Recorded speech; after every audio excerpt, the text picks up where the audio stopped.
জীবননগর থানা পুলিশের মাদক বিরোধী অভিযানে মাদকদ্রব্য সহ আটক 10 কারবারির বিরুদ্ধে মামলা।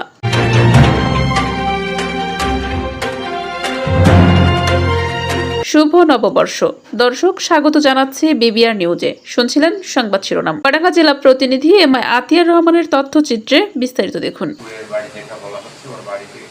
প্রথম উদ্ধার অভিযান চালায়, ওদের আমাদের উপস্থিতি টের পেয়ে সে দ্রুত পালিয়ে যায় এবং ওখান থেকে অন্যান্য যে বাড়িগুলো তারাও দ্রুত পালিয়ে যায়। সক্ষম হয় আমরা মুকুরের বাড়ি থেকে 72 বোতল ফেন্সিডিল অবৈধ মাদক দ্রব্য আমরা উদ্ধার করি।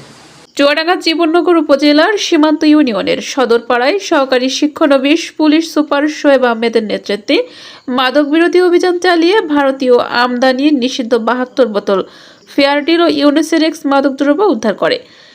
মঙ্গলবার বিকাল 5:30টার দিকে পুলিশি অভিযান পরিচালনা করেন। এ ঘটনার সাথে জড়িত 10 জন মাদক কারবারির বিরুদ্ধে মাদক আইনে একটি নিয়মিত মামলা করা হয়েছে। জীবননগর থানা officer in charge operation Atiar Rahman বলেন, আমরা জীবননগর থানার অফিসার ফোর্স সহকারী পুলিশ সুপার শিক্ষানবিশ শোয়েব আহমেদের নেতৃত্বে মঙ্গলবার বিকাল 5:30টার দিকে উপজেলার সীমান্ত ইউনিয়নের নতুন পাড়া গ্রামে অভিযান চালিয়ে কয়েকজন মাদক ব্যবসায়ীর বাড়ি থেকে 72 বোতল ফেয়ারডিল ও ইউনিসেরেক্স নামক ভারতীয় মাদকদ্রব্য উদ্ধার করে। এ সময় মাদক ব্যবসায়ী, আশ্রয়দাতা ও সহযোগীরা পালিয়ে যায়।